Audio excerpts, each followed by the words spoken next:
Аз съм Салат Юркоглу. В Шербет от боровинки пресъздавам образа на Дуа. Най-голямата ни прилика е, че и двете сме жени на любовта. Любовта за нас е над всичко. В живота и на двете ни е така.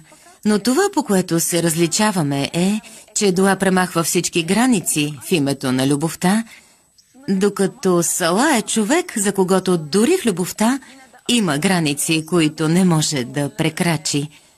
Дуа е силно привързана към семейството си.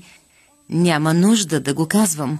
Много работлива, решителна жена, идеалист. Тя е и много страстна. Затова не можа да се задоволи с тази връзка, защото има много силни чувства и може би мисли, че ще ги изпита само веднъж. А аз не съм такава.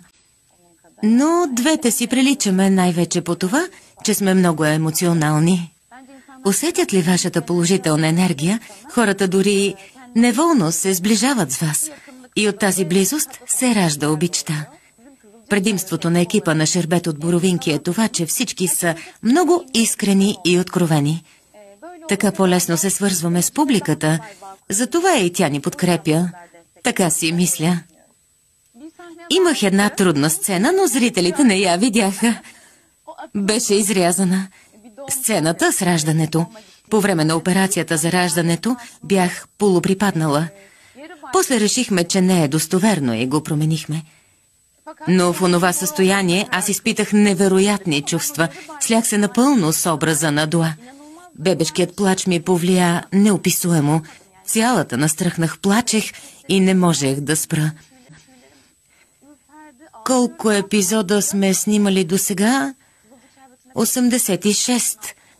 За пръв път ми се случва подобно нещо. Беше финалната сцена на втори сезон. Но тя не се излъчи и зрителите не я видяха. Освен това, много ме впечатляват сцените с конфликтите между Дуа и Фатих във втори сезон, които са свързани повече с детето, отколкото с техните взаимоотношения. Защото аз много обичам децата. Когато се поставям на мястото на Дуа като майка, мисля, че тя преживява много тежки моменти. Затова тези сцени са много ценни за мен. Те събуждат у мен силни чувства. Дори и сега настръхнах. Незабравимите сцени в сериала за мен са тези, в които една майка води битки. В първия сезон представяме въпроси, които засягат по-скоро турското общество, докато по-натам темите са по-глобални. Обръщаме се към всички и го правим съвсем естествено, много искрено. Затова мисля, че достигнахме до толкова широка аудитория. Мисля, че се докоснахме до живота на всеки зрител. Дуа придоби опит в отношенията мъже-жени, извади си поука, страда. Бих искала тя да бъде по-внимателна, за да преживява по-малко подобни болезнени моменти. Такова развитие искам да видя и мисля, че това ще бъде отразено в сценария. Сега Дуа е по-внимателна, по-предпазлива спрямо Фатих и това ми харесва. Не го оставя да води все той. Преди Фатих държеше юздите. Сега двамата си поделят лидерството. Бих искала това да се запази. Да, надявам се. Мисля си, че Дуа е твърде емоционална, да. И аз в някои моменти бих постъпила като нея. Но и бих искала да бъде по-предпазлива, за да не преживее отново неприятни неща.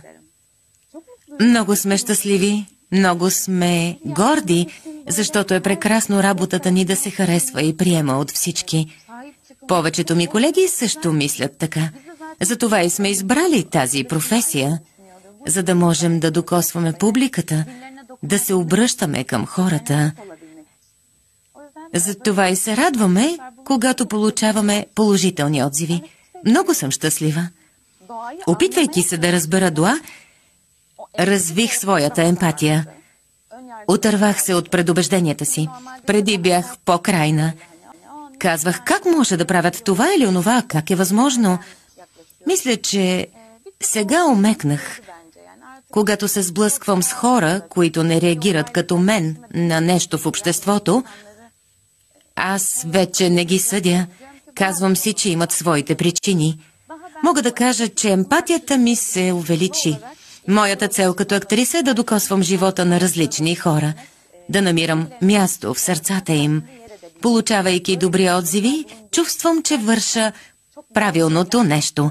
Вашата подкрепа е много важна, ценна за нас. Много често получаваме покани от феновете ни в чужбина.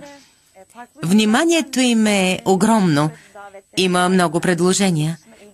Тази почит ми показва, че изборът ми на професия е бил правилен. Чувството е невероятно. Много ви обичам. Безкрайно ви благодаря за вашата подкрепа. Целувам ви.